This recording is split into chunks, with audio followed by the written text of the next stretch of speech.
Good morning. It is Monday, August the 23rd. I'm Shane Seeley and this is the CBC Morning Report. Leading our news this morning, Barbadians are reportedly responding positively and stepping forward in their numbers to get the Pfizer COVID-19 vaccine. Word of this from co-coordinator of the National Vaccination Program, Major David Clark. He gave an update as he was a guest on last night's edition of The People's Business. Here's what he had to say. I think the demand for the Pfizer has been quite good. Most have been people in the 30s and 20s have been showing up for the vaccine. There's a lot of interest with younger people as well. Lots of younger people have been calling, asking when are we ready to roll out, but certainly the interest is there. In the last 3 days, we did just over 1,600 vaccines. We are going to be opening up all the centers in the next, from tomorrow on going forward. So I think we will see a much larger take-up in the next 3 days. Also on the People's Business was the Director of Medical Services at the Queen Elizabeth Hospital, Dr. Clyde Cave. He says local pediatricians are confident that children and younger people can receive the COVID-19 vaccine safely, and that's the Pfizer brand of the COVID-19 vaccine. On balance, I can tell you, of the pediatricians in the country who were consulted, it was a unanimous decision that this would be a good thing for our Barbadian children to have access to. What do you say to parents who are concerned? There will be a choice. Every parent, like they make the decision for themselves, will balance it for their children. I can only say that, in my opinion, if I had a child like myself, I would want that eligible child to be vaccinated. Meanwhile, there are still questions about people allegedly dying after receiving a COVID-19 vaccine right here in Barbados. Responding to a caller with that question was the president of the Barbados Association of Medical Practitioners, Dr. Linda Williams. I am a part of the adverse effects committee, and following immunization, AFI committee, and that is headed by Ms. Miriam Hines, who is the head of the Barbados Drug Service. We meet regularly, and so there have been investigations of what were reported, but to date we have not linked any death directly to the COVID-19 vaccination. So although someone may say, well, I know so-and-so, they had a vaccination, they died. If the report came before us and we're investigating it, and we've investigated it, we are still going through the process in a couple of the cases, but to date we have not linked any death unequivocally to only attributable to the COVID-19 vaccination. Okay. If there are instances where people have other comorbidities, we also have to look at those things. But there is an investigating team, and to date, we cannot say that there has been a death directly related to COVID-19 vaccine. We'll take a break here and come back with some more COVID-19 updates.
5 males and 7 females were diagnosed with COVID-19 among 1,672 tests conducted on Saturday by the Best dos Santos Public Health Laboratory. Let's look at the numbers even further. The number of people in isolation has risen to 153. There have been 4,652 confirmed cases of COVID-19 since March last year, and 48 people have succumbed to the virus. The Public Health Lab has conducted 248,865 tests since February last year.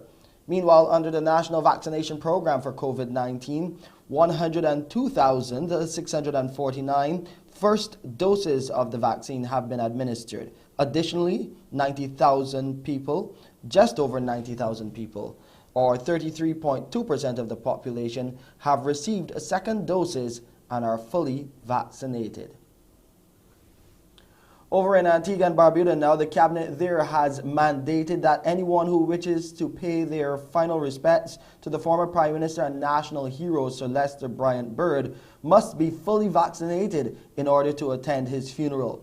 According to this week's Post cabinet notes, only fully vaccinated people will be allowed entry to the Sir Vivian Richards Cricket Stadium, where the state funeral will take place on August 26. All other protocols, such as social distancing, mask wearing, and other protocols, such as hand sanitizing, must be adhered to. The cabinet spokesman and information minister there, Melford Nicholas, also revealed over the weekend that only family and people who are a part of the official party will be allowed at the cemetery for the burial. Over in the U.S., hospitals are filling up with COVID-19 patients. We take a look at this report. Medical workers overwhelmed with the rising cases of COVID-19. I'm actually coming in for overtime today because they're really short-staffed, so I just came in and I'm just picking up an extra couple hours to help the team out. The Centers for Disease Control and Prevention says the hospitalization rate in the U.S. is below the highs recorded in January, but officials say that could change within the next few weeks. Some hospitals have been forced to take drastic measures with their patients. Unfortunately, we've had to look as far as Oklahoma or up into Idaho to be able to fly people to get the to get the care that they needed, just because we couldn't take care of them here. Over the past week, more than 1 million new cases of COVID-19 have been reported, according to Johns Hopkins University. What is so heartbreaking is that these hospitalizations for those who are unvaccinated are preventable. The loss of life for those who are in their 20s and 30s is preventable. We need them to get vaccinated. Back at home, the immunization unit here in Barbados is encouraging the public to take note of its vaccination schedule for today, Monday, August 23rd to Wednesday, August the 25th. The unit will continue with its open days for people 18 years and over who desire to receive either the Pfizer or Sinopharm COVID-19 vaccines. They will be allowed to walk into the vaccination centers without an appointment.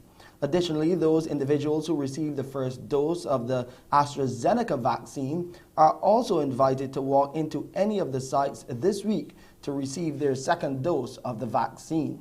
The sites operating today are the Masonic Center, Salter St. George, Building Number 2, Harbour Road, Harbour Industrial Park, St. Michael, the Bailey's Primary School, Merrick's St. Philip, Harrison College on Crumpton Street, St. Michael, Sharon Moravian Church Hall, Sharon St. Thomas, and the Eunice Gibson Polyclinic in Warren, St. Michael. There's also the Sea Rocks Dome in Maxwell, on Maxwell Coast Road, Christchurch. So you can go to any of those vaccination centers, walk in, no appointment needed to get your vaccine. Let's now head over to Pearson. It's Monday. Let's see how he's starting the week with you on Morning Barbados. Pearson. Shane, thank you. The team has put together a show this morning. We want to share with you, as you know, the new guard at the National Union of Public Workers. The president and her second vice president, in their first interview with us here on Morning Barbados, will talk to us a little bit about the way forward.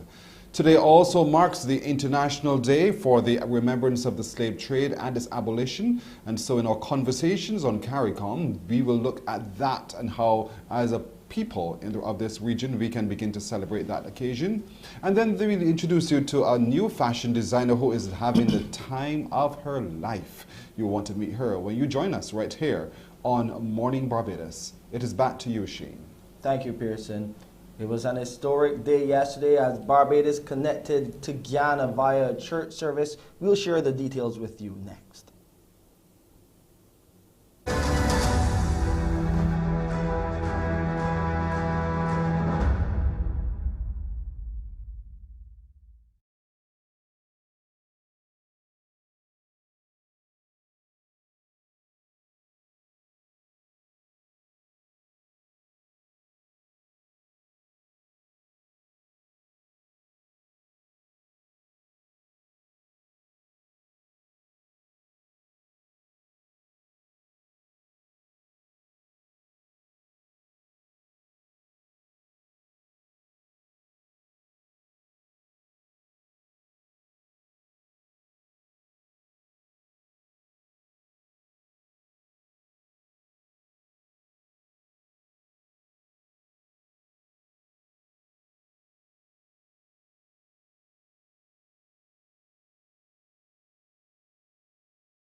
It was an historic occasion yesterday as Barbados and Ghana made a major step in deepening their relationship when both countries came together for a special virtual church service. Our Rianne Phillips tells us more in this report.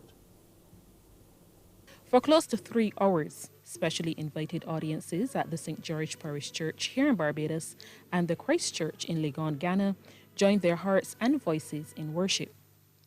This first of its kind virtual service was broadcast on national television as well as streamed on social media platforms. What we're really observing is the Day of Remembrance of the Transatlantic Slave Trade under the theme, Transforming the Middle Passage from an Abyss of Darkness to a Ray of Hope. And the occasion is being hailed as a springboard in the evolution of the relationship between the two countries. This is the beginning of a new level of probabilities, not possibilities. The probability that Barbados and Ghana can work harmoniously to build a bilateral relationship that is new, exciting, that touches every vein, every artery of its respective citizens, not just for Ghana, of course, but across West Africa. We look forward to furthering our engagement in trade and investment, cultural and tourism exchanges, and people-to-people connections of all types. We still need to finalize agreements for air and maritime transportation.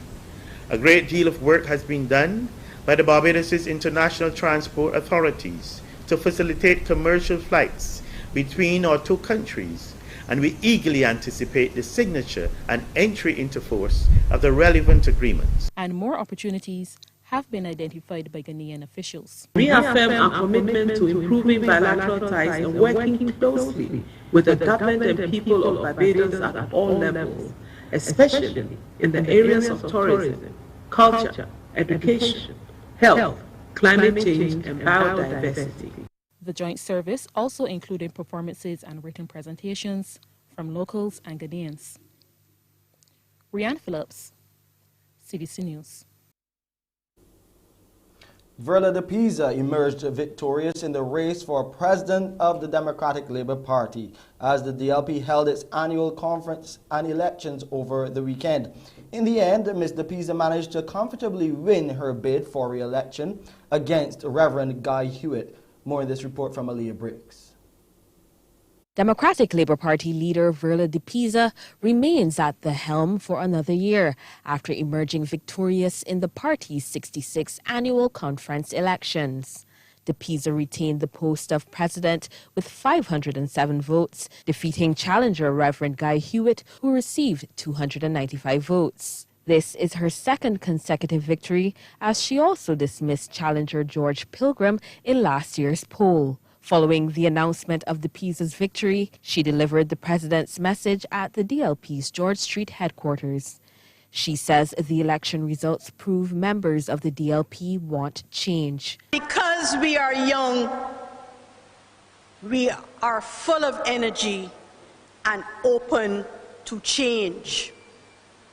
Because if there is one thing that last year's presidential election made certain, and this year's presidential election solidified, is that the people, the dear loving people of the Democratic Labour Party want change.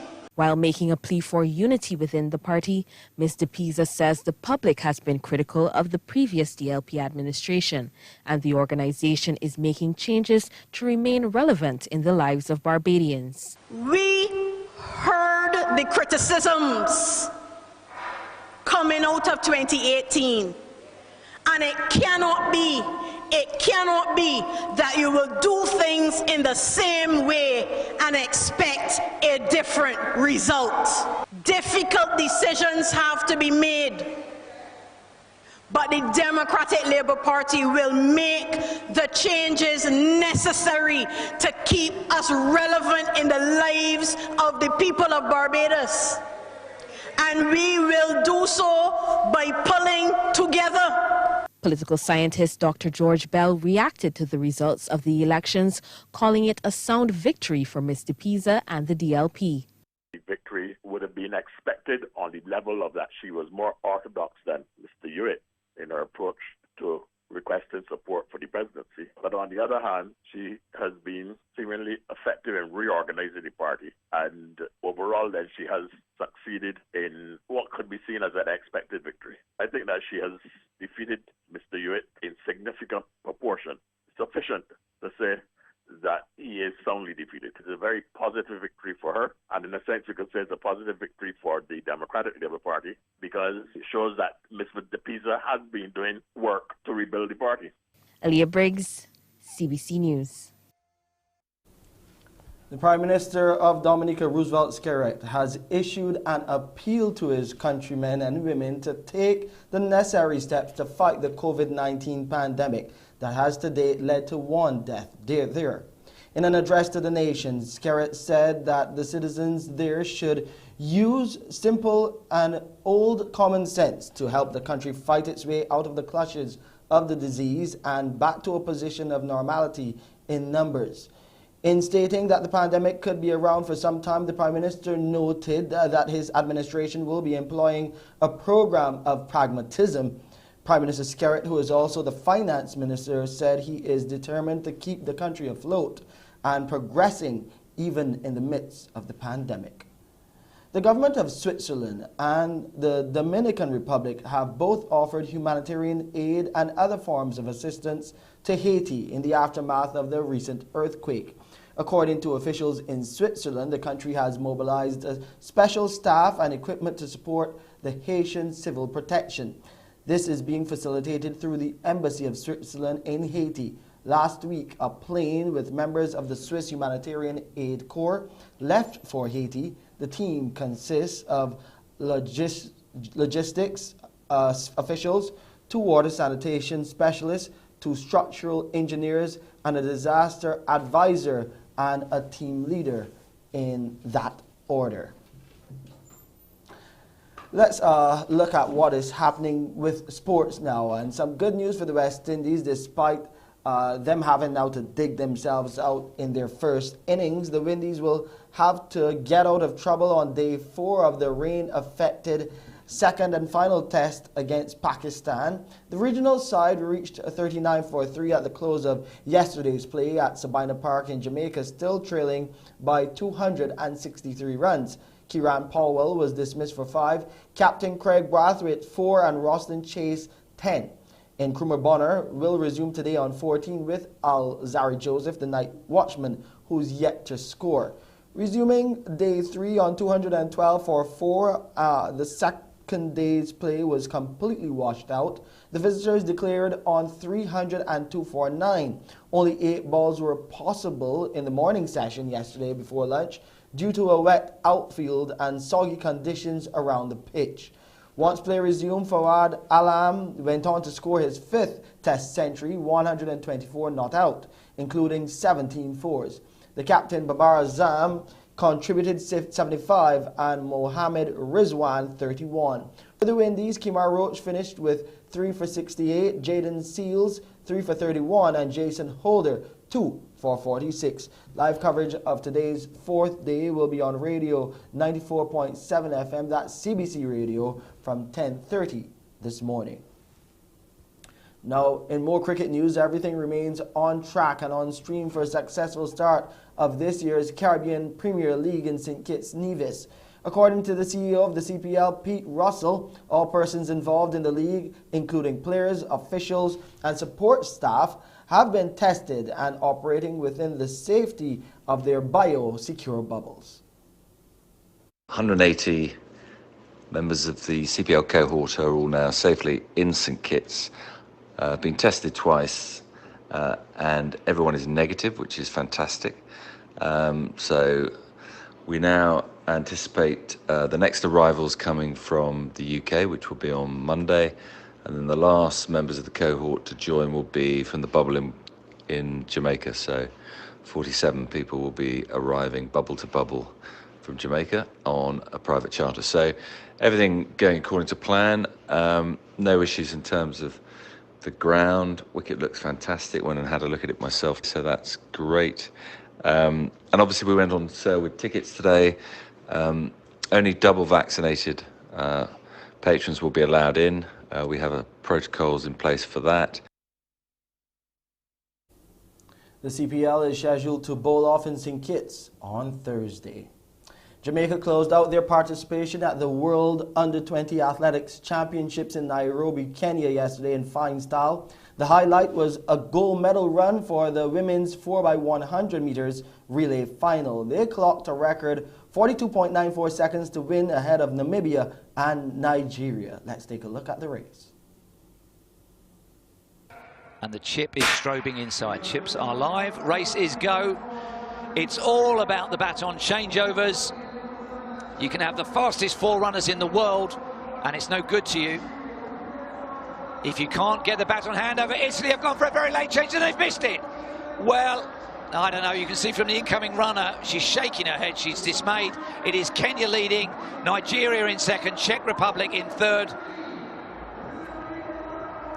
So Jamaica going into the last changeover with a decisive lead. Stick, stick, stick. She's got it. It's smooth. Jamaica are away. And it's an 8-metre margin according to the graphic. 9 metres now. She's going away. Namibia. And Boma is flying for silver. Nigeria take bronze. And that is a world junior record.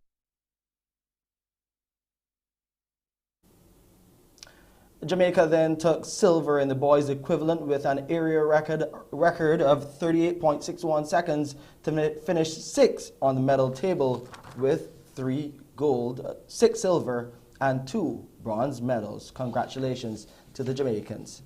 Now this story coming in from the Met Office, flash flood watch remains in effect for Barbados. The alert message is valid from 6 this morning and will be updated at noon today or sooner if conditions warrant.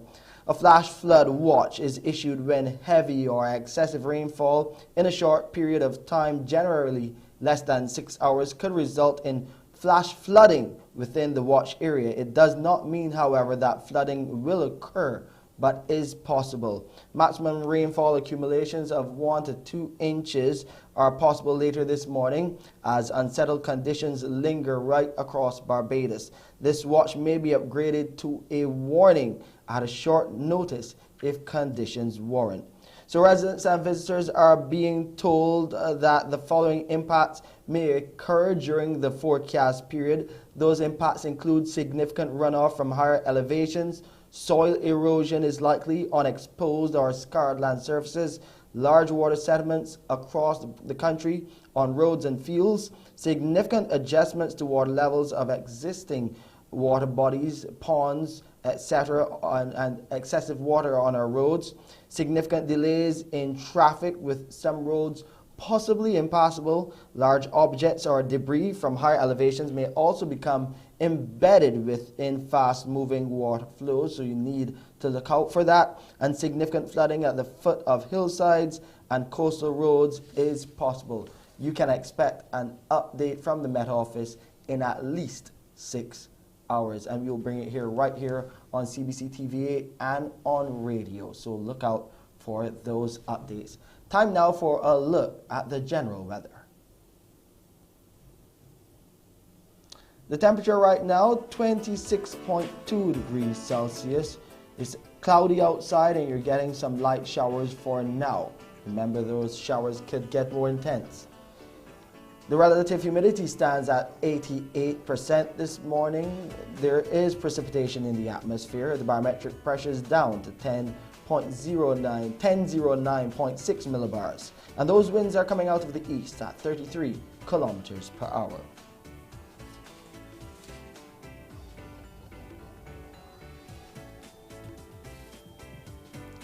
There will be a low tide around 10:30 this morning. The high tide will be at 4:55 in the afternoon, and there will be another low tide later on tonight at 25 minutes to 11.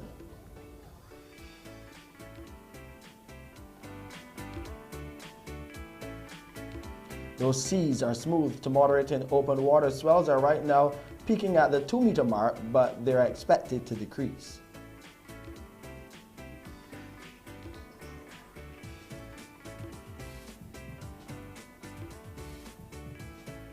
Today in Barbados, it will look like this. It will be mostly cloudy to overcast with occasional intermittent scattered heavy to violent shower, and there is a slight chance as well of isolated thunderstorms.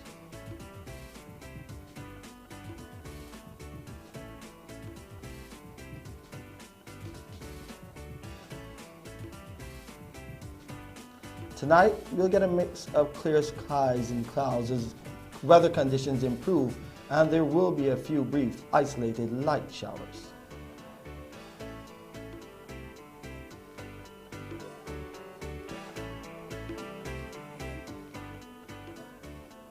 And this is the picture today and tonight over the Lesser Antilles. It will be partly cloudy to cloudy there, with occasional scattered light to moderate showers.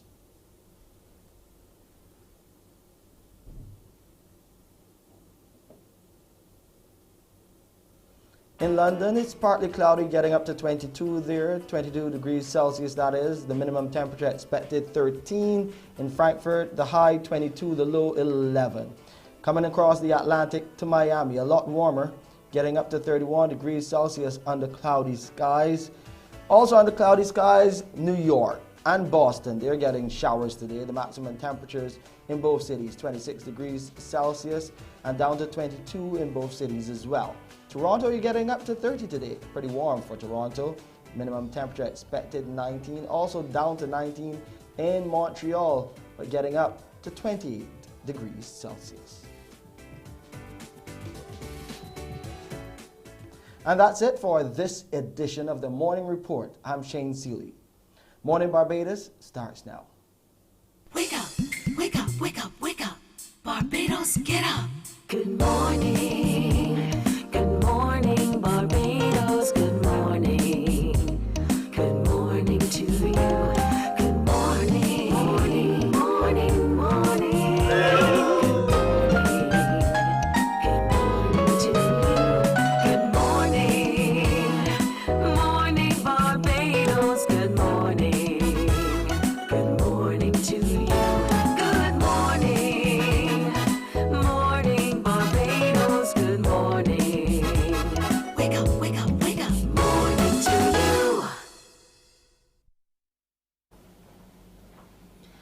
morning to you. Welcome everyone to Monday, the 23rd of August, 2021. I am Pearson Bowen, welcoming you to Morning Barbados across all of our platforms, on our website, cbc.bb, on our YouTube channel, Caribbean Broadcasting Corporation, on all of our Facebook streams as well. Good having you company.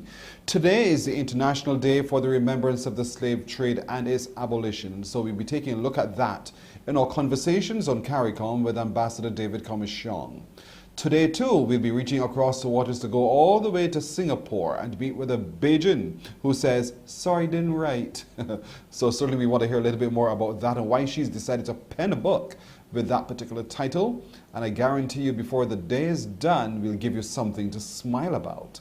But let's get started this morning by looking at the new guard of the National Union of Public Workers. As you do know, they recently held their elections, and now taking charge as president is Kimberly Agard, and with her is O'Brien Smith, who's the second vice president. They join us now. Good morning, both of you.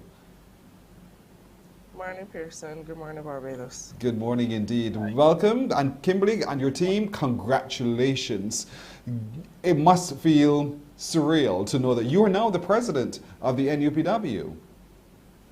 It does, Pearson. It really does.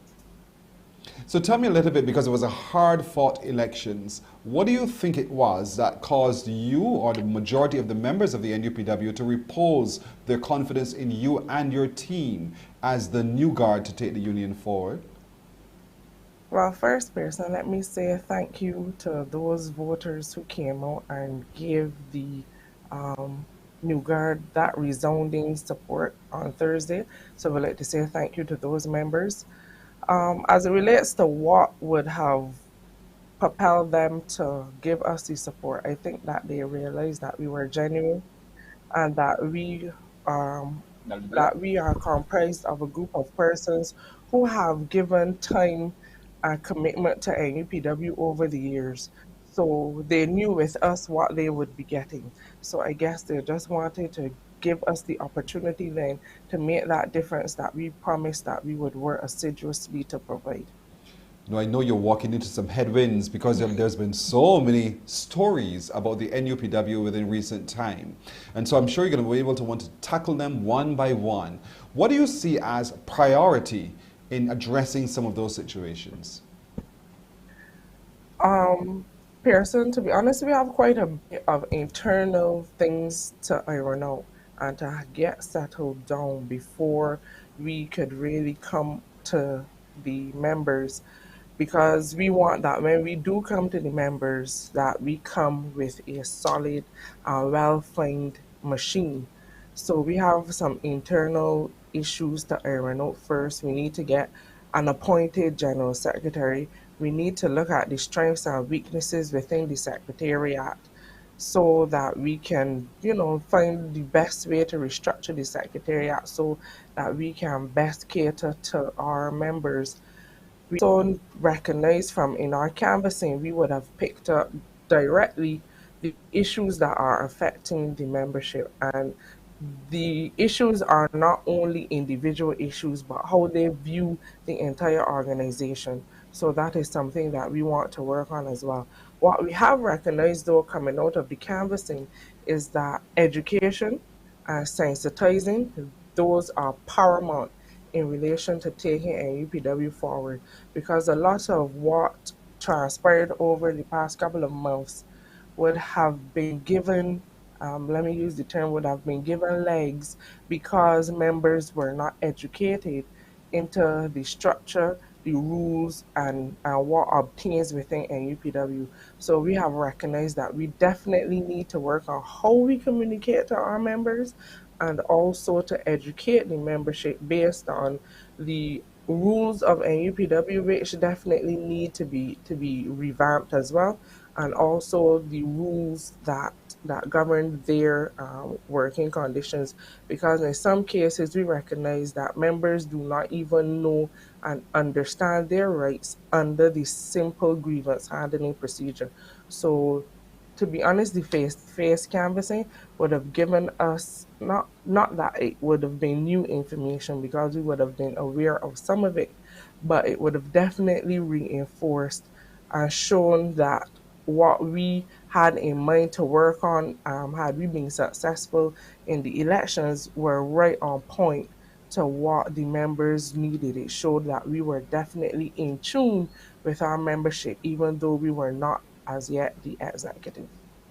O'Brien, from your point of view, because you're supporting New Guard, the New Guard indeed, and so there are some national issues also that would require some attention, you know, the whole idea of contract works for certain people at certain levels and that kind of thing.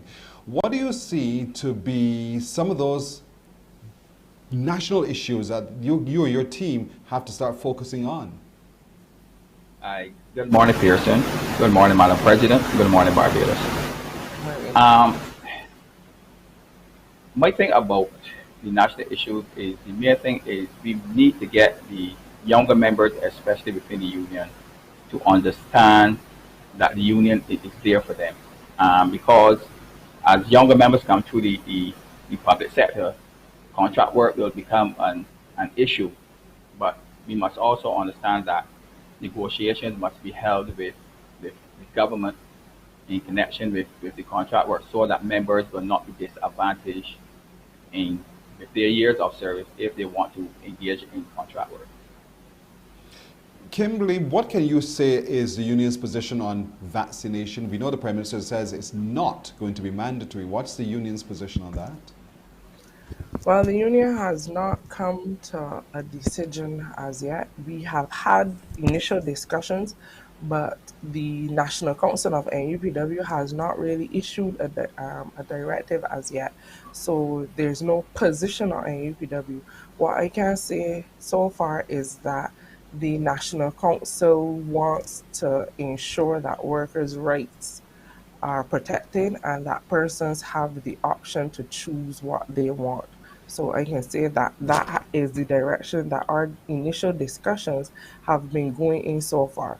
As it relates to being mandatory, we have not made a decision on that. But however, we want to protect the rights and ensure that workers have the choice to make what they want to have done to their bodies. O'Brien, you know, membership, though, is going to be critical going forward because the stronger the union is by membership, the stronger its voice. So what's the effort that you think the New Guard need to put in place so that you bring people back and you grow the union's membership even more? That's a very good point, Pearson. And my focus will be on the youth of the public sector. I actually work in the Ministry of Youth as a youth commissioner, so I know the dynamics in working with young people. Because at the end of the day, the union is an agent institution when you really look at it, and without young members coming in, eventually you will have no organization to fight on behalf of the workers. So my aim is to go out there and engage. The thing about our team is about member engagement.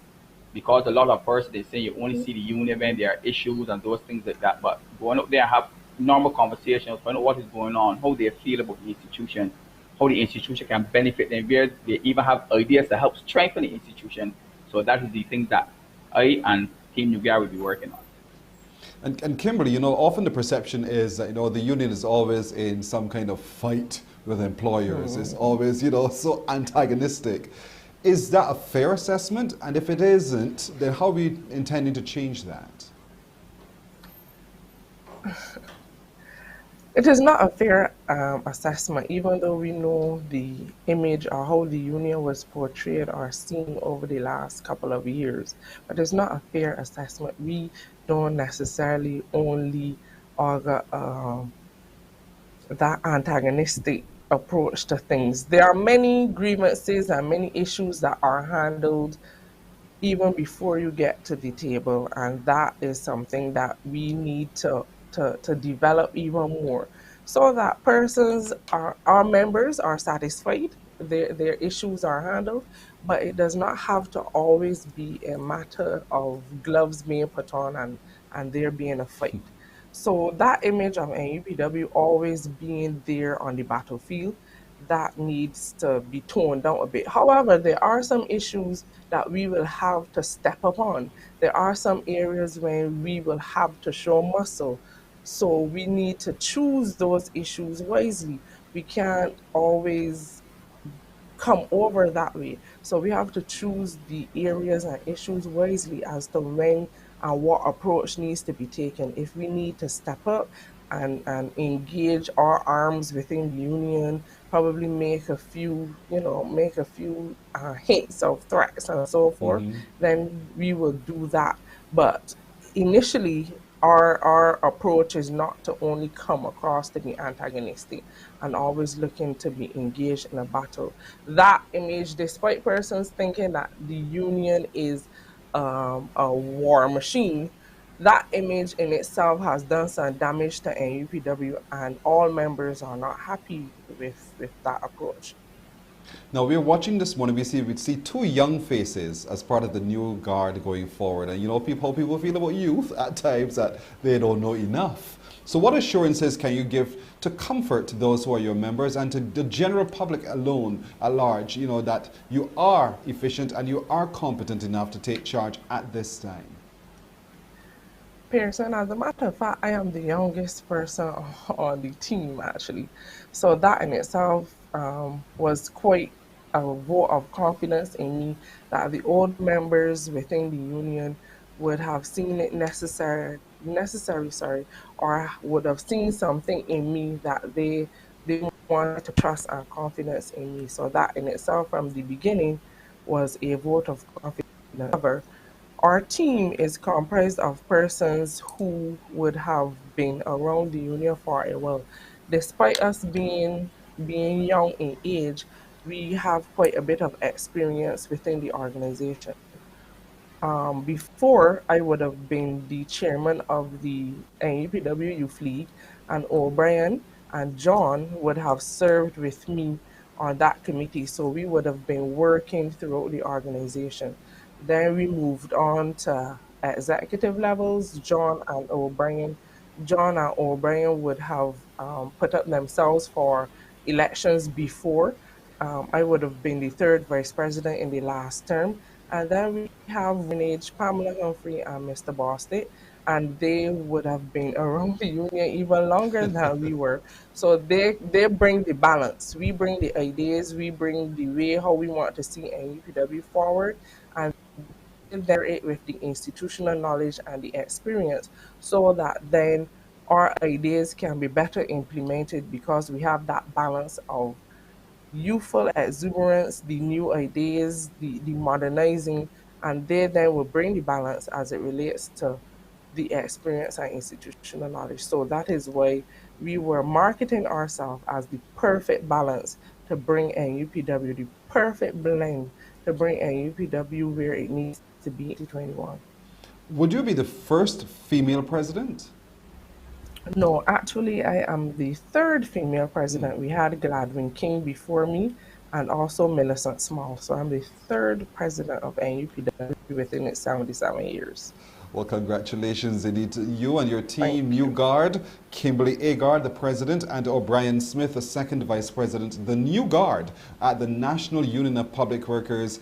And I can tell, as I said, from your energy, your youth, your enthusiasm, everything, you just have your head in the right space. We'll be watching you, and we'll be happy to see how you turn out as well. So thank you so much for joining us this morning. Thank you, Pearson. Thank you, Barbados. You're very welcome. Team New Guard at the National Union of Public Workers. We're taking a break right here, and we're back with more on Morning Barbados. Morning, morning, morning. Good morning. Good morning to you.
morning, morning. Good morning.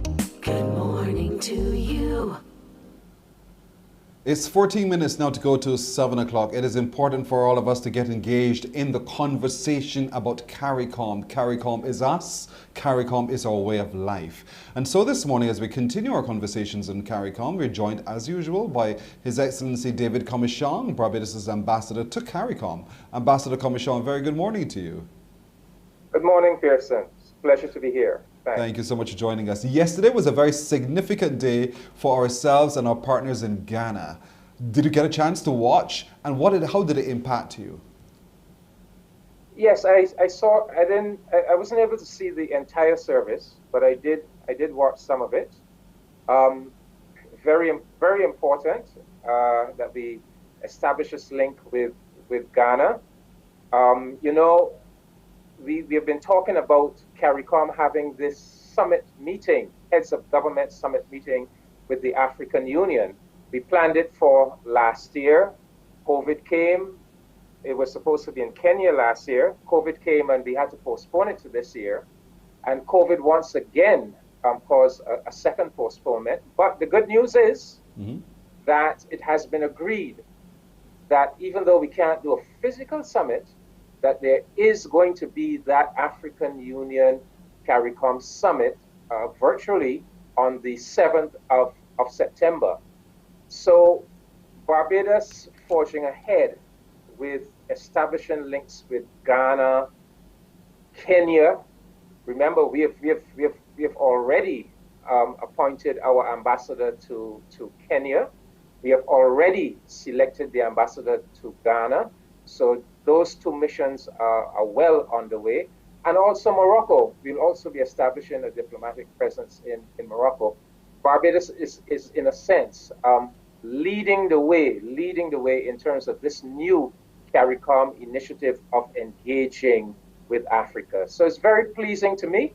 And in fact, Pearson, one of my colleagues in Liberia, a Liberian ambassador, who watched the service yesterday, he messaged me after the service telling me, now we have to turn our attention to Liberia because Liberia was the African country to which Barbadians first migrated after the abolition of slavery. So it's an exciting time for CARICOM Africa relations, but also for Barbados Africa relations.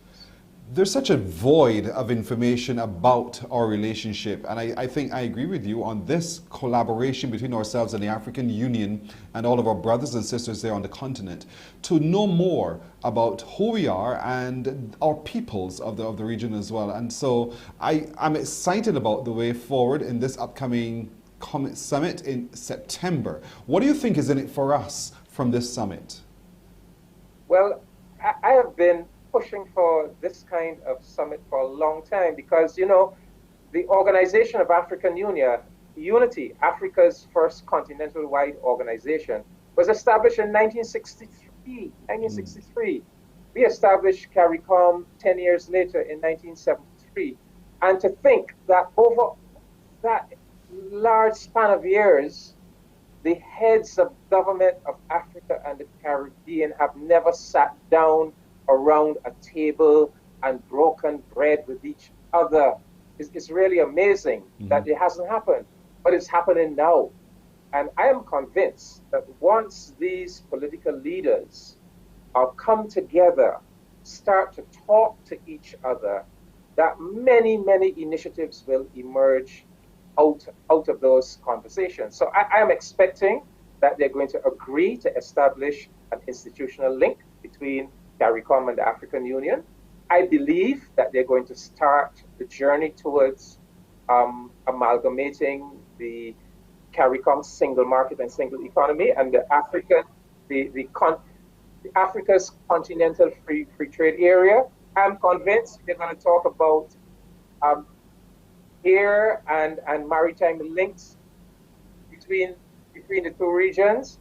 There's so many things. Reparations, that we're going to work together on reparations. We're going to work together on climate change, tourism links, cultural links, education links, you know, just bringing the family back together, reversing the Middle Passage, and really taking our role as a Pan-African family, taking our rightful role in the world.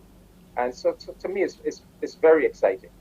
I think it's so important too to be able to put into greater perspective the character of the Caribbean person. You know, this is where we've come from. We've come from the African continent. And so in our struggle to understand ourselves, it's better to go back to the source so that we can better understand ourselves and rebuild who we are, because the industry that comes out of the African continent is in itself stunning, and not just what comes out of North America. And I think that lesson also is going to be one that's going to be reinforced. Yes, yes. I mean, Africa is the world's oldest civilization. And it's, you know, it's important that we have a very good understanding of our Barbadian history, our struggle here from 1627 right up to today. That's indispensable. But it's also important that we know that our history as a people did not start in 1627. We must be able to trace ourselves back. We must have this mental construct that we go back beyond 1627. We relocate ourselves in the great African empires of West Africa, and then even further back to the classical civilization of Africa in the Nile Valley, the civilization of Kemet, you know, and yes, we understand that we have those ancient roots as well, and draw strength from those ancient roots, because the truth is that the world that we know today, much of civilization, those roots go right back to the African continent. And it's important that we see ourselves in that light, that we are part of a section of humanity that actually laid the foundations for civilization. Can you imagine African history being widespread across our education system? Can you imagine? It's happening, Pearson. Huh? It is happening. The good news is I'm a member of an education, a history development committee put together by the Ministry of Education. It's headed by Dr. Henderson Carter. And in fact, just last week, Pearson, we fine-tuned the history syllabus that we have put together, both for primary schools and for the first, second, and third form in the secondary schools. So it is happening. It is happening. It is on its way. We recognize that we're going to have to do some writing as well, because we have this beautiful syllabus for teachers, but we understand that we're going to have to make it easy for teachers, and we're going to have to do some writing to produce the materials. But our youngsters starting from as early as next month, September, they are going to be introduced to elements of African history, Caribbean history, and of course, Barbadian history. So things are happening. Things are happening. That is so exciting to know. You know, I smile because I'm in the older demographic. I'm not in school like before. And so I hope there are opportunities for people in my decade to be able ourselves to brush up on our history of Africa as well. Do you see that in the forecast? Yeah, yes, of course, because you produce those materials and you say that, let's say, materials for first form, second form, third form, but those materials will be relevant to the entire population as well. In fact, the challenge to people who have to write that material is that you need to write it simple, in a very simple and understandable manner. So you write that kind of text for a second form or third form in secondary school. It's still very useful. It's still very useful for adults. So in fact, I'm looking forward to be part of that. You know, Pearson, I guess I would call myself an amateur historian. But the kind of material that I've produced recently, the booklet on Clement Payne, the Pan-African love story that chronicles two Barbadians that did wonderful work in Ethiopia. I think that kind of material we need to be generating, covering all aspects of that history syllabus. Absolutely agree with you. And so today we mark the International Day for the remembrance of the slave trade. Some people want to shy away from that information, but it's critical for us to hone in and to get a sense of what it is that we have been through, our peoples have been through over the centuries. Why do you think it's important for us to remember it today? Well, first of all, it's important for Black people. When we look back on our history of enslavement and our resistance, because it's important that we know that we were not mere victims. We resisted. In fact, not only did we resist, but we transcended. And so our history is not an occasion for shame. In fact, just the opposite. Our history tells us it's a story of courage. It's a story of resilience, determination, of cultural creativity. And very importantly, it's a story of people trying to dehumanize us and recognizing that they could not do that. We never lost our humanity. In fact, far from losing our humanity, not only did we hold on to our intrinsic humanity, but we actually went on to humanize the locations of barbarism that they had constructed for us. So it's important for us to know our history, but it's also important for us to approach it in the right way. It is not an occasion for shame, just the opposite. And we were not simply victims. We were resistors.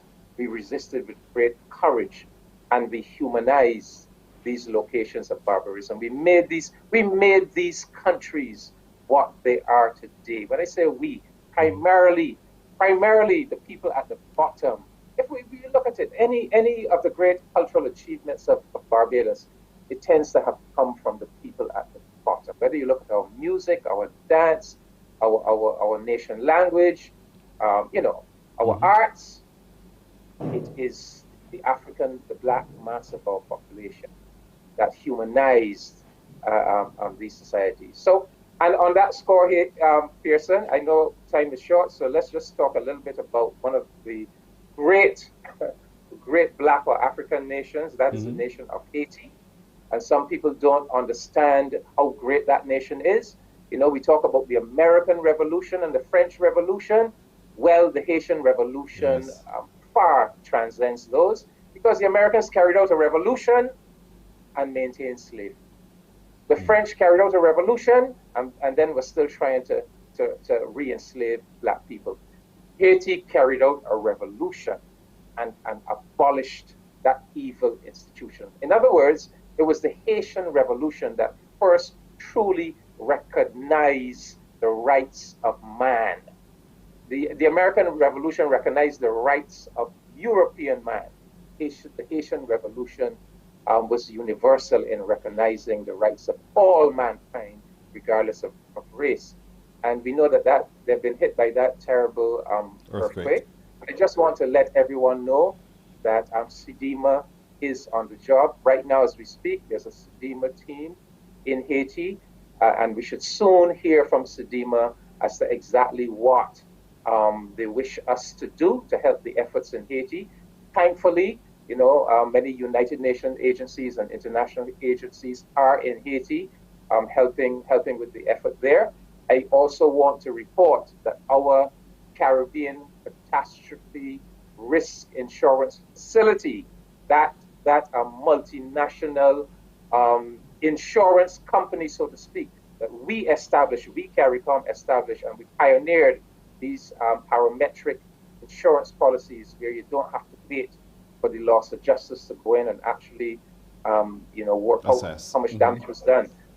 That CRIF, the CRIF is, they have determined that Haiti is going to receive an immediate payment of some US $40 million, but definitely by no means adequate, but at least we can go back to that CARICOM institution and to see that we did something very positive when we established it, because it generates that kind of immediate payment in response to natural disasters. We also need to say that SEDEMA has established a SEDEMA Haiti Relief 2021 fund.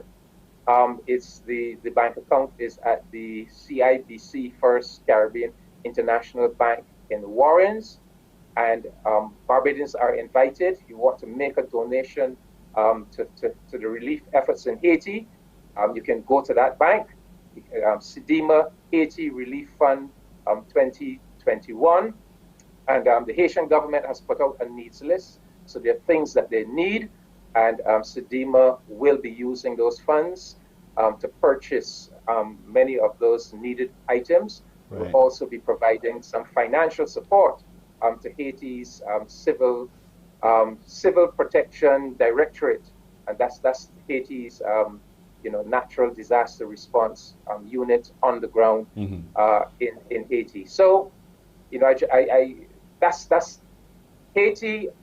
Our Caribbean brothers and sisters played such an important role in destroying that evil system of slavery. If there is one nation, one people who, we played our part too, our Buster Rebellion and all of that, but taking pride of place in doing humanity the service of destroying that evil system of slave trade and slavery, pride of place must go to Haiti. To the people of Haiti. All right, Yes. Ambassador, we got to leave it right there. But thank you again for joining us for our conversations on CARICOM. And we do look forward to having another with you, should God spare life, next week, Monday. Thank you so much, sir. Thank you very much, Pearson. You're very welcome. Morning Barbados continues right after this. Morning, morning, morning. Good morning. Good morning to you.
Morning, morning. Good morning. Good morning to you. It's news time, and with that, here is Shane Seeley. Thank you, Pearson. Good news this morning for the national vaccination program for COVID-19. According to recent reports, Barbadians are again stepping forward in their numbers to get the Pfizer vaccine. Giving the update on the People's Business last night was the co-coordinator, Major David Clark. I think the demand for the Pfizer has been quite good. Most have been people in the 30s and 20s have been showing up for the vaccine. There's a lot of interest with younger people as well. Lots of younger people have been calling, asking when are we ready to roll out, but certainly the interest is there. In the last three days, we did just over 1,600 vaccines. We are going to be opening up all the centers in the next, from tomorrow on going forward. So I think we will see a much larger take-up in the next 3 days. Meanwhile, leading pediatrician and the director of medical services at the Queen Elizabeth Hospital, Dr. Clyde Cave, is supporting the decision by the local Pediatrics Association to give the Pfizer vaccine the green light for children ages 12 to 18. On balance, I can tell you, of the pediatricians in the country who were consulted, it was a unanimous decision that this would be a good thing for our Barbadian children to have access to. What do you say to parents who are concerned? There will be a choice. You know, every parent, like they make the decision for themselves, will balance it for their children. I can only say that, in my opinion, if I had a child like myself, I would want that eligible child to be vaccinated. And there are still questions about the COVID-19 vaccine leading to death in patients here in Barbados. This was the response from the president of the Barbados Association of Medical Practitioners, Dr. Linda Williams. I'm a part of the adverse Effects. event Yeah. committee, and following immunization area 5 committee, and that is headed by Ms. Miriam Hines, who is the head of the Barbados Drug Service. We meet regularly, and so there have been investigations of what were reported, but to date we have not linked any death directly to the COVID-19 vaccination. So although someone may say, well, I know so-and-so, they had a vaccination, they died. If the report came before us and we're investigating it, and we've investigated it, we are still going through the process in a couple of the cases, but to date we have not linked any death unequivocally to only attributable to the COVID-19 vaccination. Okay. If there are instances where people have other comorbidities, we also have to look at those things. But there is an investigating team, and to date, we cannot say that there has been a death directly related to COVID-19 vaccine.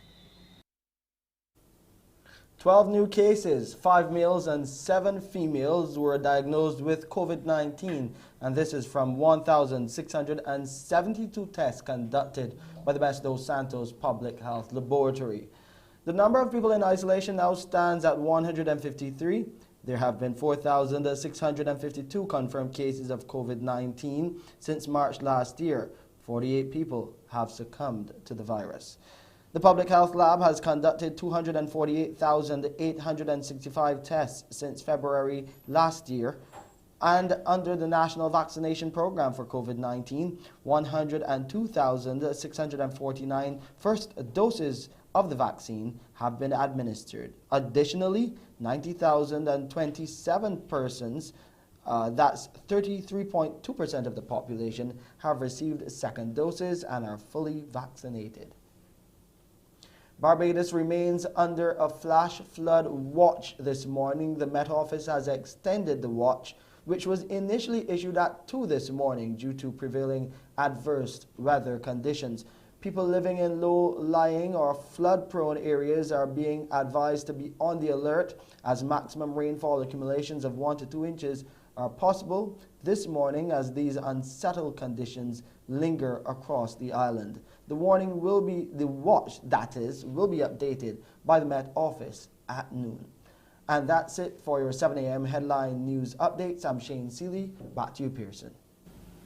Thank you, Shane. It's 9 minutes after 7 o'clock, a break here, and when we come back, you'll get to answer today's Crumbs question of the day. Morning, morning, morning. Good morning. Good morning to you.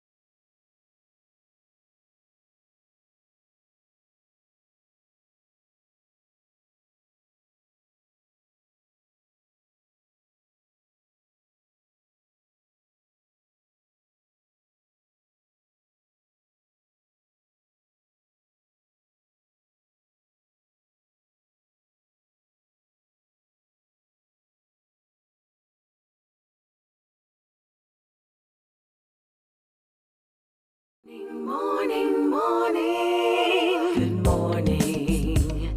Good morning to you. half minutes after 7 o'clock, time for you to call me now on 228-5562 or 228-5563 to answer correctly today's Crumbs question of the day. Simple question. I think you know the answer already. So, are you ready for this? 228-5562 or 228-5563. Here is today's Crumbs question of the day. Where is the head office of Crumbs Bakery located? Where is the head office of Crumbs Bakery located? You know the answer to this one. So 228-5562 or 228-5563. A very good morning to you. Hello. Yeah, morning, Pearson. How are you? I'm great today. How are you doing? Hey, it would be great if I indicate. But then first answer me this question. Where are you watching us from? Lord Bernie's as usual. Lord Bernie's, I recognize the voice. What's the answer? Wildy. What's the answer? Wildy. Where in Wildy? By Bites Breweries, all the way up by Chefette, where?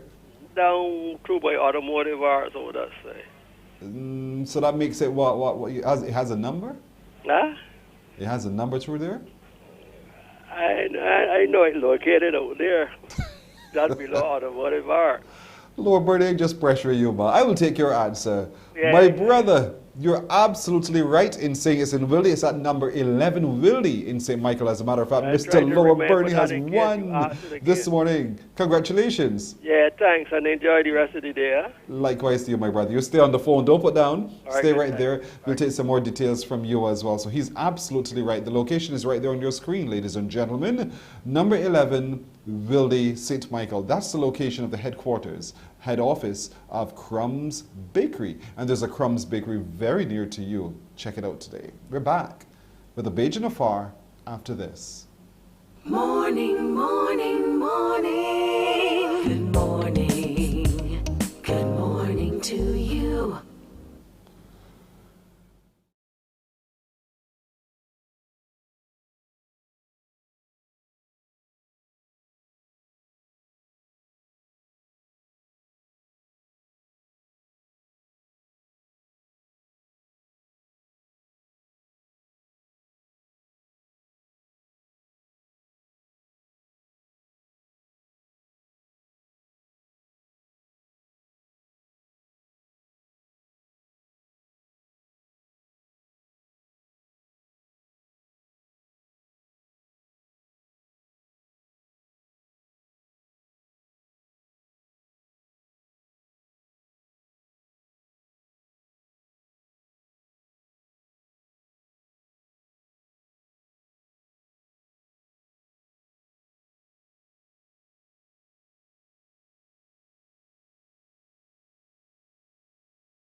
We love it when we connect with Bajan Zafar. There is one who we'll meet now who in 2018 followed her husband all the way to Singapore. Her name is Nadia Aline. Good morning to you, Nadia. Good morning, Pearson. Morning, Barbados. How are you doing? Good, thanks. How are you? I'm doing well. Thank you for asking. It's now 14 and a bit after 7 o'clock here. What's the time there in Singapore? So it's 14 past 7 p.m. here. So Flip yours, completely 12 hours ahead. Wow. What's life like in Singapore? It's good, you know. It's actually a very interesting experience. Mm-hmm. I mean, everything here is fairly organized and, you know, everyone is friendly when they speak English. So that makes you feel almost home-like, right? But it has lots of similarities to Barbados, actually. Really? A lot of, like, for example, you call older people here uncles and aunties as a sign of respect, just like in Barbados. Mm-hmm. It's small, just like us. Yes. So there are lots of similarities between the two countries. And I think in terms of Singapore, they see it as a powerhouse in Southeast Asia, just like how they see Barbados as a powerhouse in the Caribbean. So there are lots of similarities there as well. On what side of the street do you drive? Oh, on the left-hand side as well. Jeez, real similarities indeed. Do you get a chance as you move around in Singapore to see people who look like you and who sound like you? So there are not that many Caribbean people here. There are Yes. some, like from Trinidad, and there was actually another Barbadian who lives here, but she's moved to Malaysia now. But yeah, there are not very many people that look like me here. How does that make you feel, though, just to know that you're almost like the oddity in this place called Singapore? Well, initially it took some getting used to, but I think, you know, you have to celebrate your differences. Yes, I agree with and you. just embrace it, and just go with the flow.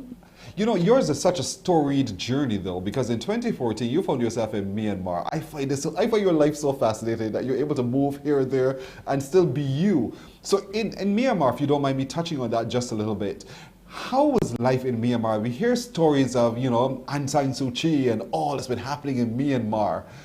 And then you were there in the midst of history. Yeah. How did that feel? It was actually an amazing experience to be in Myanmar. I was actually there when the country was still in the early stages of opening to the rest of the world. So it wasn't as tainted, I would say, by Western culture yet when I was there. So it was a very good experience to be there and to be a part of history.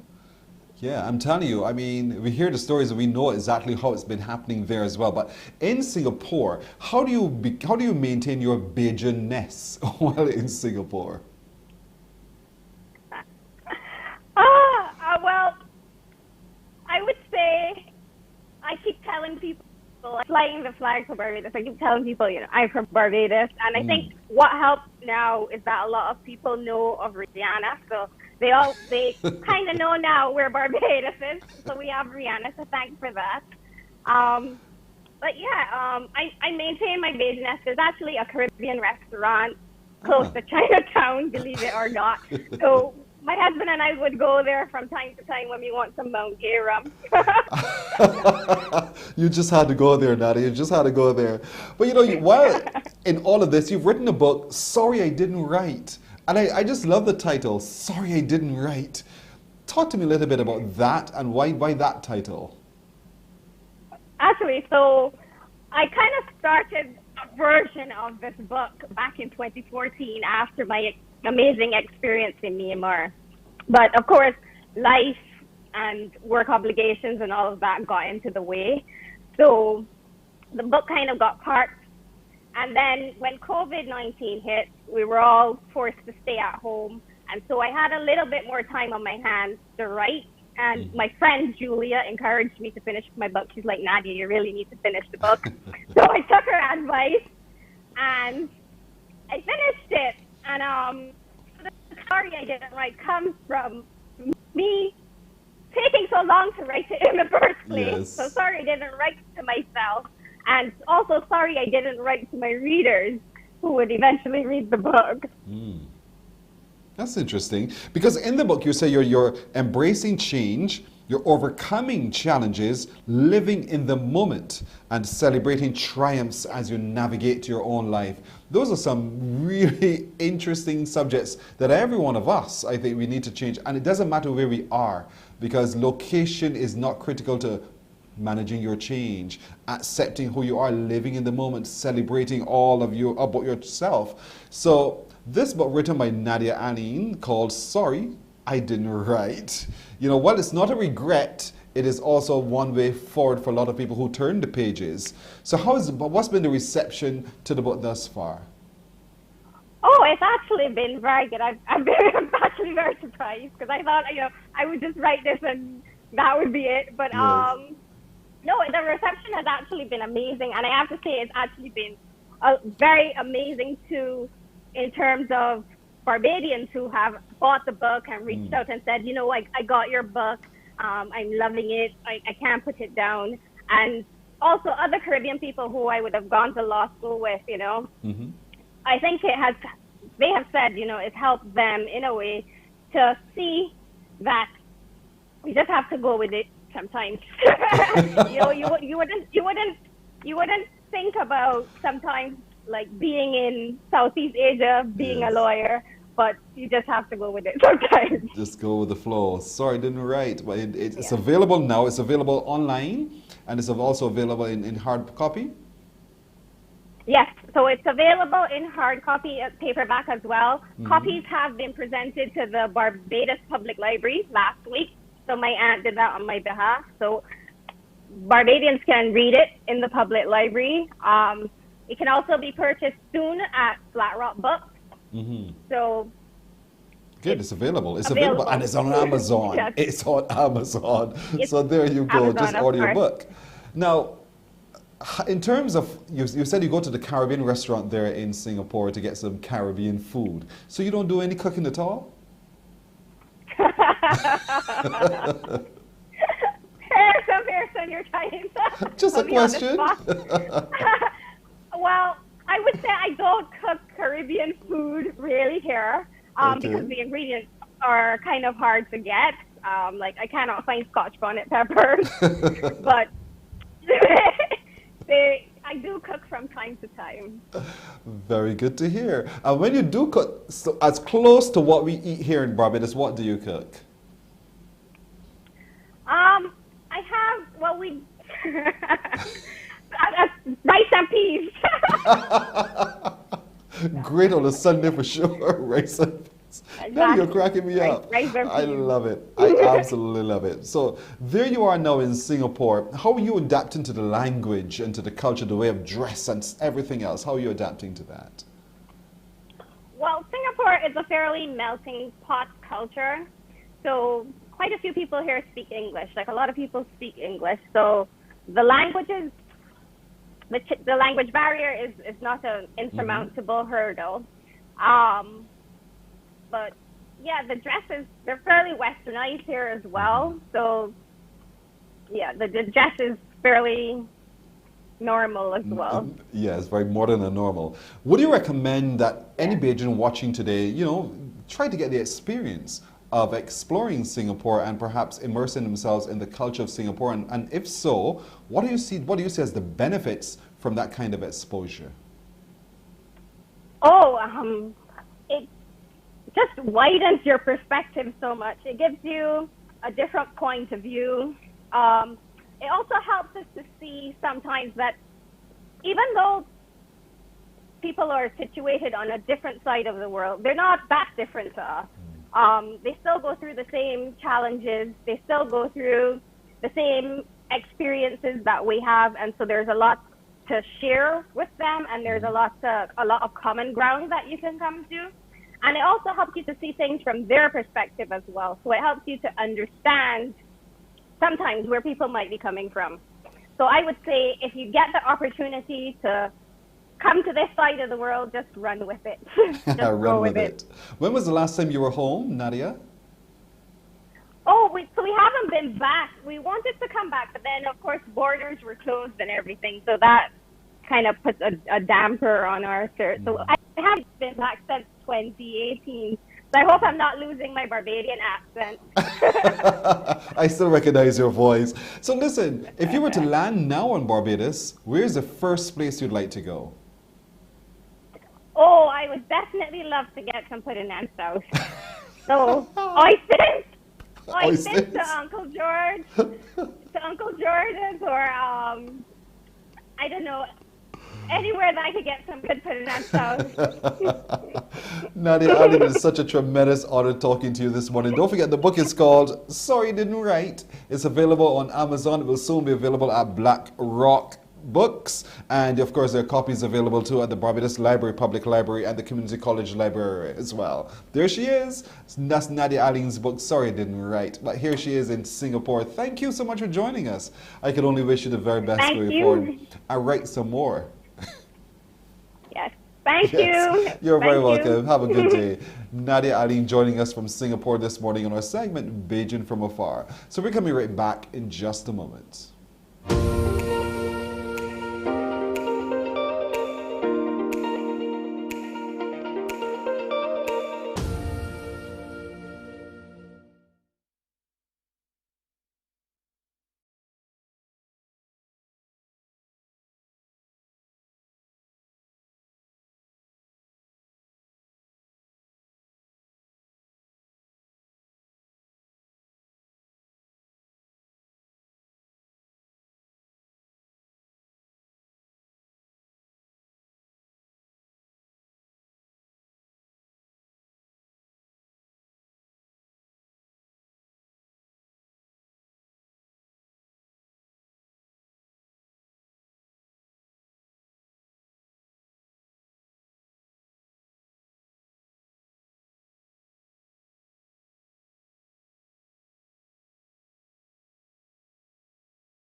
We're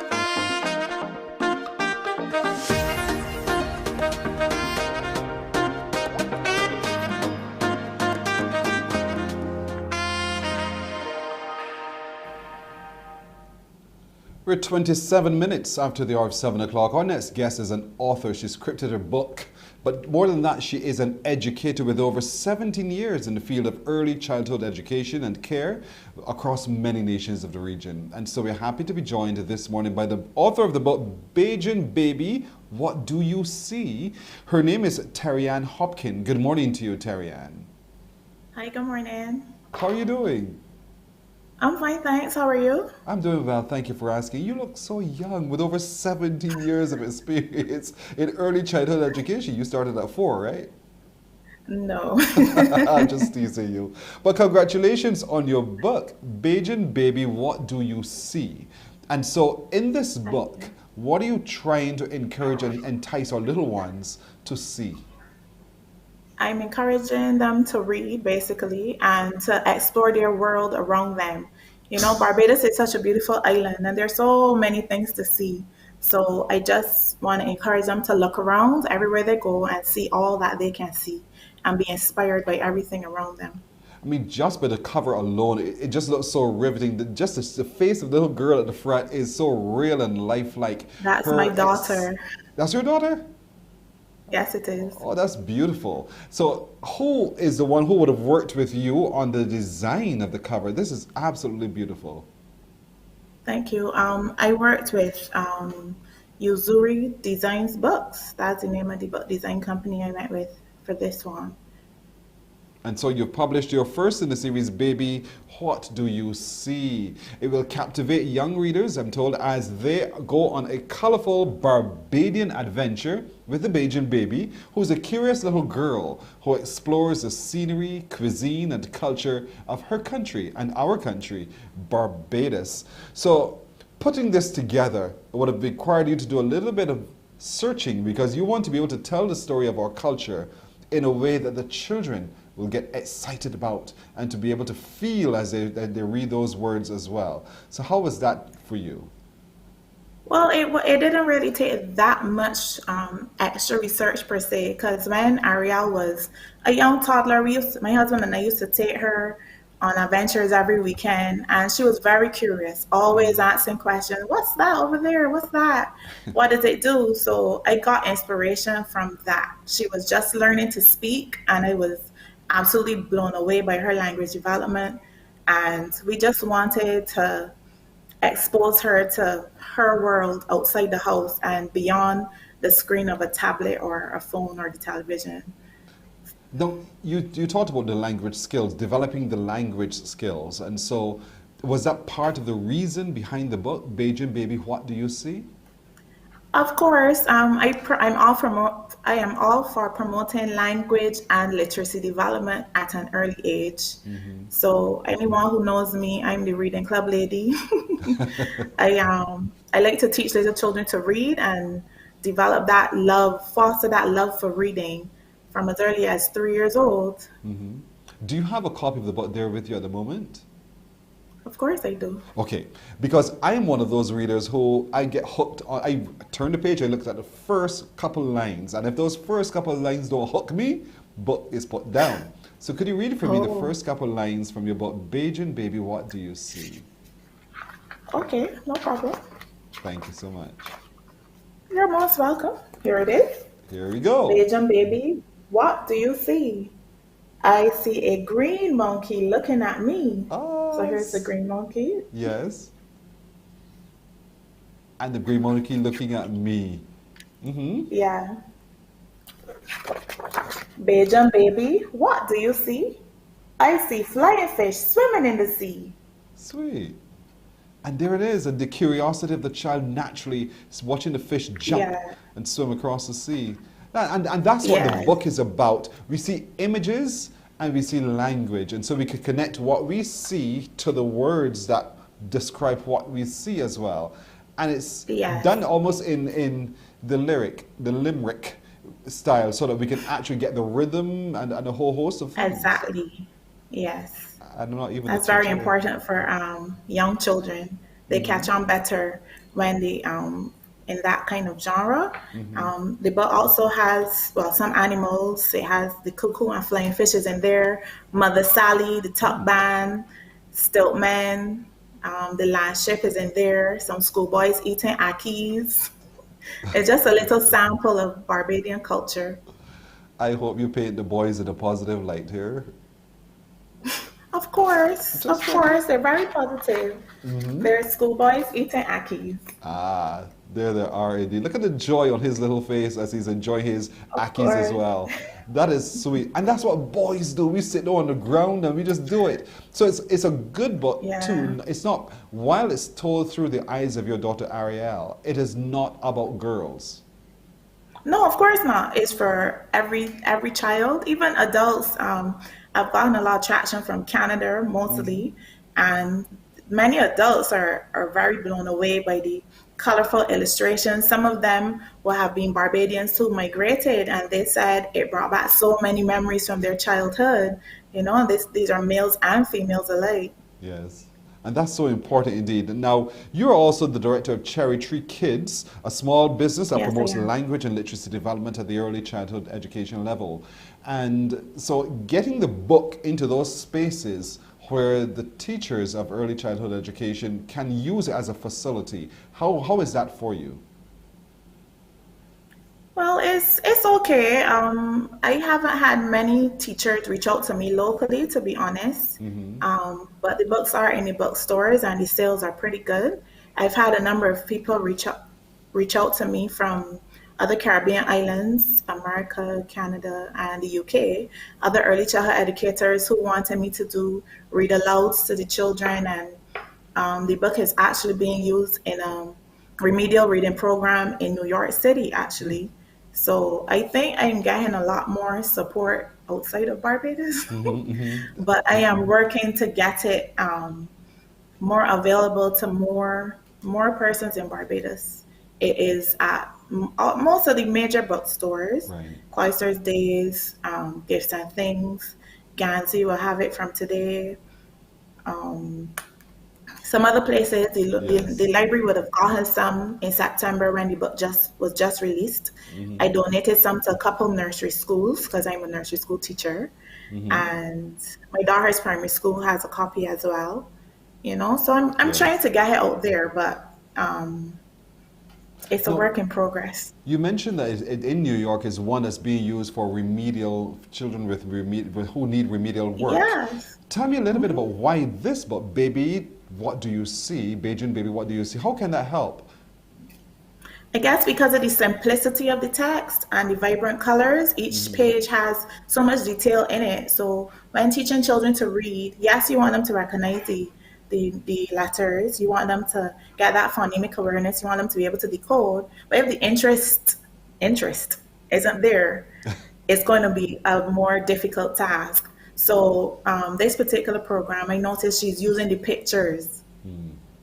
before she teaches them to read fluently and so on. Oh. So they're getting a lot of oral language skills. They're doing picture comprehension and picture composition. And then she's taking them into the words. And the text is very repetitive. Each page it says, Beijing baby, what do you see? And then there's another another sentence that follows to describe the picture. So then they go on, how else can you describe the picture? What else do you see? How does it make you feel? Yes. And then you take that interest and go on to teaching the other language concepts. That is so beautiful. It gets the cognitive juices flowing. You must be able to Yes, conceive it, see it what it is, and reproduce it in your language so we can hear what's in your mind as you tell me what you see.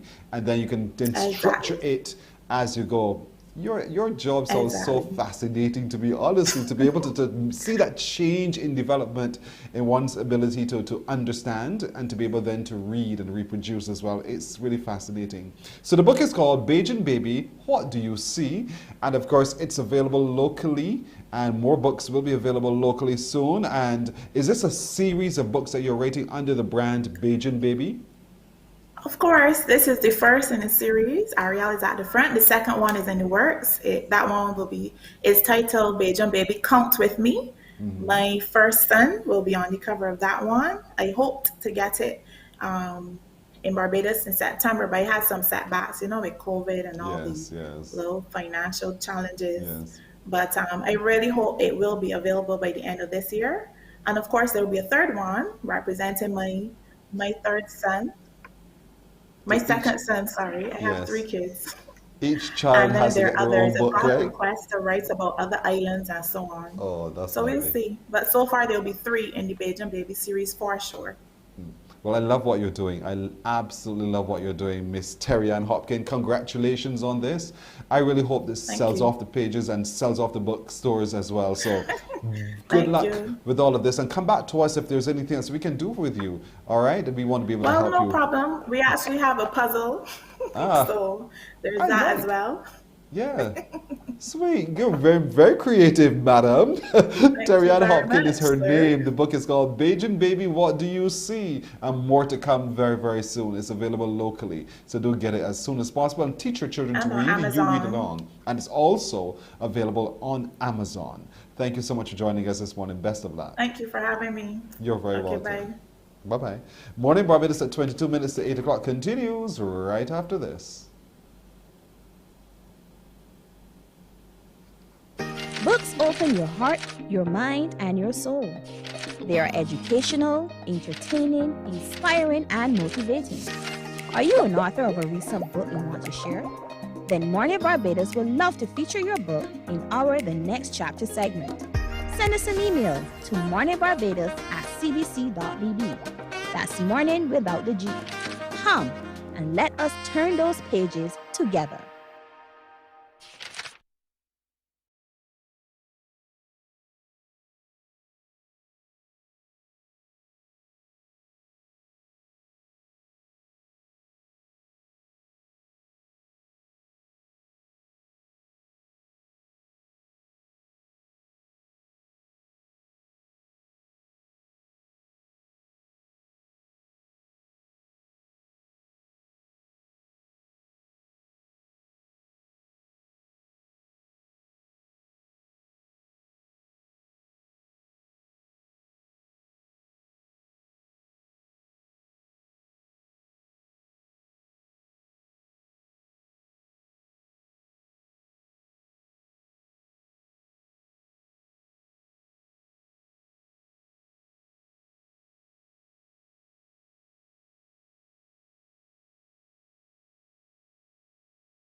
Morning, morning, morning. Good morning. Good morning to you. It is 19 minutes to go to the hour of 8 o'clock as we turn our attention now to another Bajan doing great things. This one is Caramel Ware. That's her name, Caramel Ware. Good morning to you, Caramel. Good morning, Pearson, and good morning, Barbados. Good to see you. When I teased it, I said, a Bajan designer living her best life, having the time of her life right now. And that is what you're doing as well. So congratulations, first of all, on all you've been able to attain. Tell people watching this morning what I'm talking about. Thank you. Okay, I have been fortunate to receive an all expenses paid trip to showcase my designs at the New York Fashion Week coming up on September 12th. Wow. Imagine that. Say that again. When that sounded in your ears, how did that sound to you? New York Fashion Week. That's where you're going to be. That's a dream come true. Yes, it is so. Yes, it is. Yes, it is. This is something I have been dreaming about from my teenage years, actually. My mother was a seamstress, and she got me involved in sewing around the age of 8. And I used to sit on the machine and help her sew and stuff. And I came along then with the interest in making clothes. It became, at one point in time, my main income.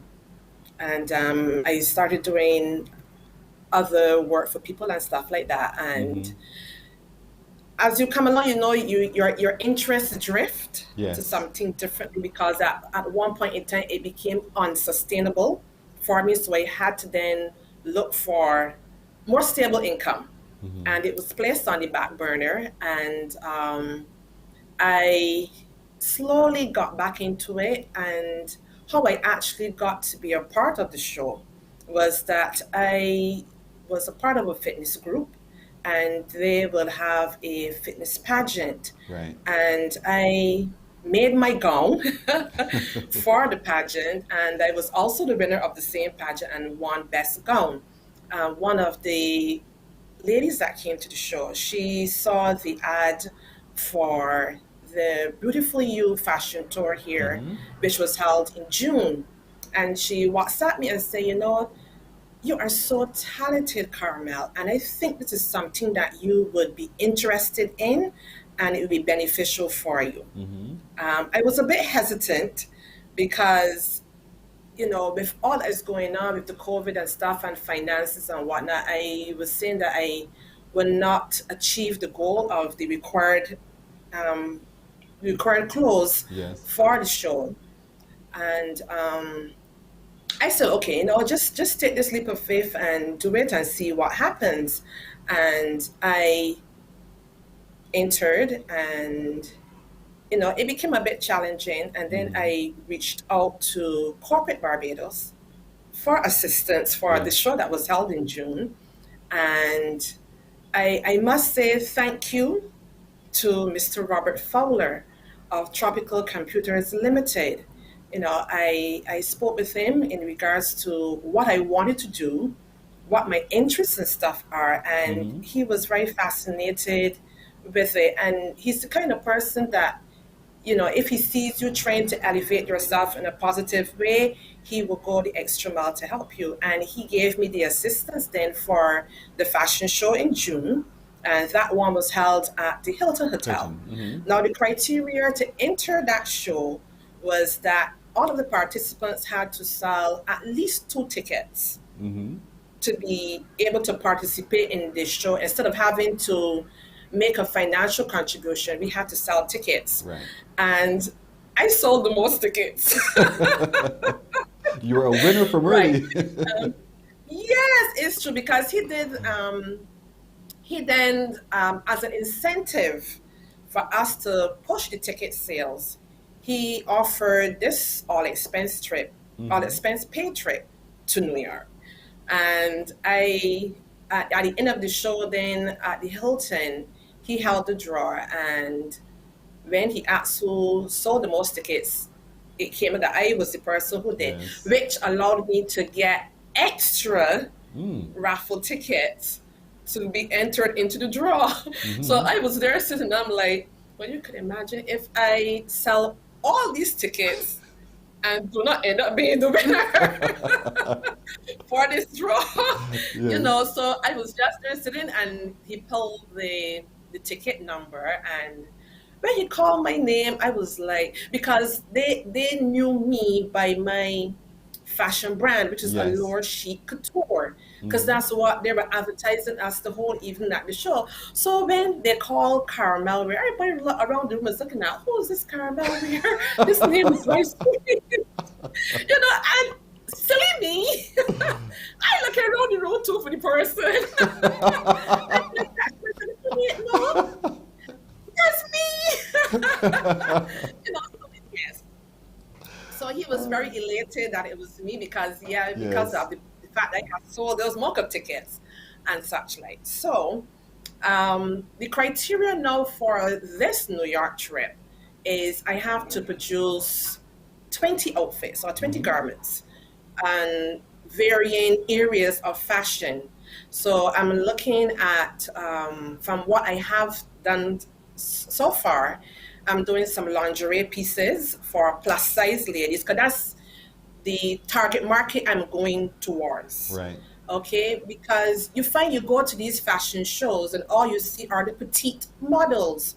No one caters for mature women like myself or plus size ladies like myself and over, so that is my target, my market, so So here we are. I have Is some, this what you're wearing at the yes. moment? Yes, this is what I am wearing at the moment. Yes, Yeah, please. because I can see the front, but I was always wondering what's this thing over your shoulder at the back. Yes, it is a nice floral design at the back, and the split of the skirt also encases some of the same African print material. Yes. It's Yes, almost as if you please. had the hat perched on your shoulder, Yes. and that's the intention. Yes, This is it beautiful. is. That's the illusion of the dress, because it's like when you see it from the front, it's like, okay, what's going on at the back? And then all the detail is at the back of the dress. Yes, please. Yes. And here we are. Here's another one of yours. Yes, please. Right. This one is a simple black dress, halterneck, and it has the cascading shawl at the front and the back, but the back has a little more detail than the front. And just the fall of the fabric alone is beautiful. And this was you in your winning moment? Yes, it is. Yes, this is me in my winning moment for my pageant gown. This is what really started the ball rolling, because it's like all the ladies at our exercise class, this is Bejantis dance exercise. Yes. And they were saying, but are you so talented? What are you doing? Push your work and stuff like that. So they have me some encouragement to do that. Oh, Yes. this is lovely. Yes, it is. Look at this. Wow. Yes. Carmel, you are doing some really, really great work. I can see why I you were like selected. to put, yes, I like to put my unique spin on my designs. Excellent, Yes, excellent please. indeed. And so Yes. Mr. Debonair And- spotted you, and Yes. Mr. Debonair is giving you Yes. the chance of your lifetime in New York. Yes, please. And to think Yes, that he how is. long have you been doing this now? I will have to say on and off about 35 years, give and take. When I started from around teenage years, because due to the fact that my mother she had built that fire in me for it. I actually started to make my own uniforms for school. And this is at Ellerslie Secondary, where we had to wear the lovely pleated skirts and the gingham checkered shirts and stuff. And, as the way to help her, I just say, you know what, well, I can make my own uniforms for school instead of her having to go and spend this extra money buying ready-made. So, and I would do little things for my classmates or friends and stuff like that. So it just built from there. Yes. And then when I had my children, that was, I said, was the main income and so forth. Yes.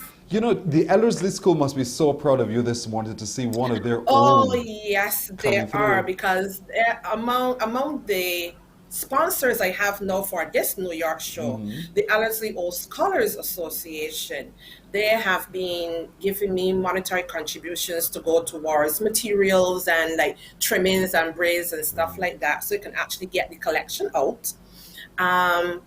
My main sponsor, I must say, is the lovely Mrs. Smith from Ellie Smith Funeral Home. Let me tell you, this lady was a godsend. Okay, she was approached about my opportunity by a very good friend, and I met with her, and oh gosh, how I was in awe, because when I got to meet with Mrs. Smith, if you see the vault of materials she had, she said, my dear, whatever you need to create your collection, you can take from here. Wow. And this was like heaven just opened and said, oh.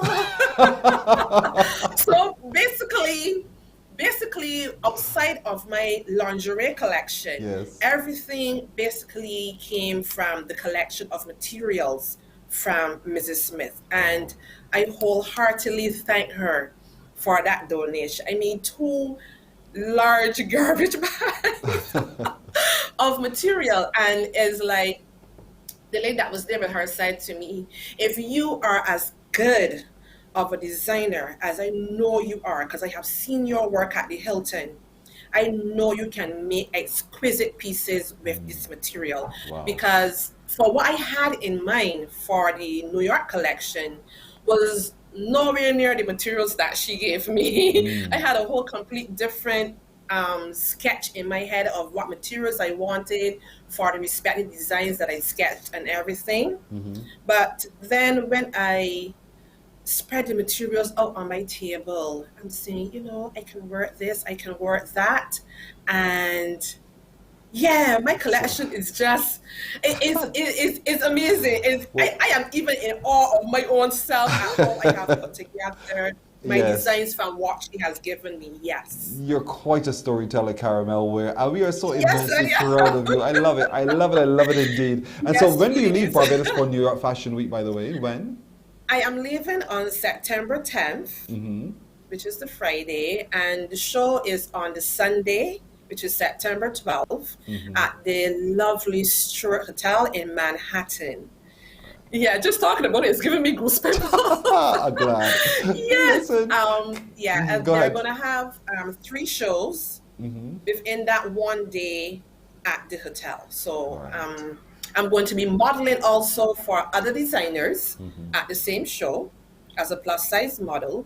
And I think and then the last show is the one that they're going to showcase my designs. Yes. Well, we're going to keep an eye out for you, Caramel Ware, because we can't wait to see your work on the Yes, please. stages of New York Oh, Fashion yes. Week I cannot in wait for September. Barbados to see them.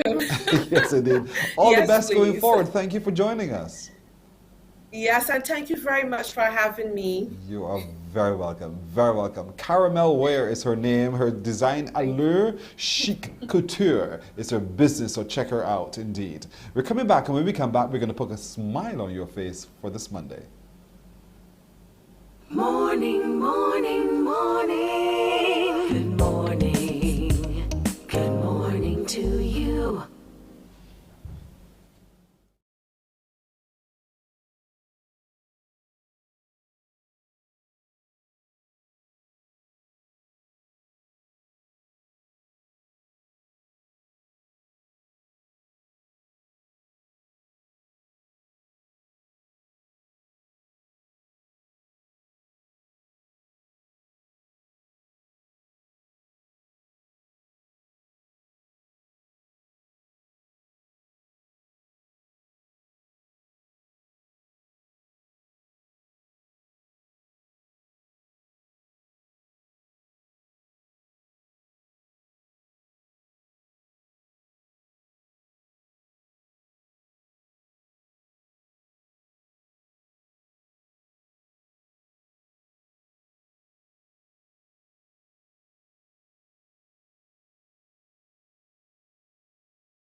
Morning, morning, morning. Good morning.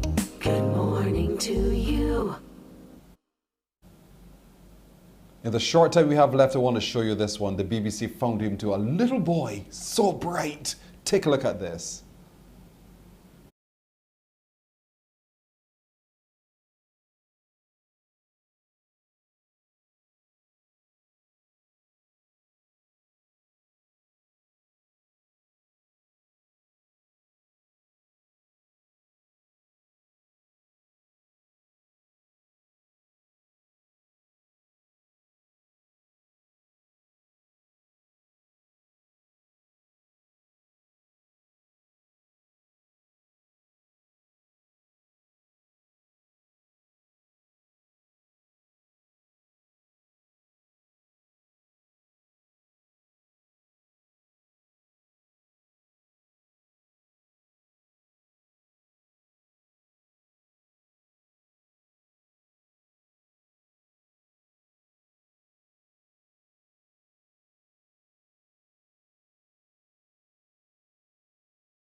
Yo, sorry, that little boy is so sweet. He's Ghanaian. Congratulations to him. You see, we can do this, ladies and gentlemen. Parents all love the way his father interacted with him as well. So parents, there's a lot we can get from that. Thank you so much for joining us this morning, everyone. We hope that put a smile on your face. It surely did for us. Should it be God's will, we'll see you again tomorrow. Good morning. Wake up, wake up, wake up, wake up. Barbados, get up. Good morning.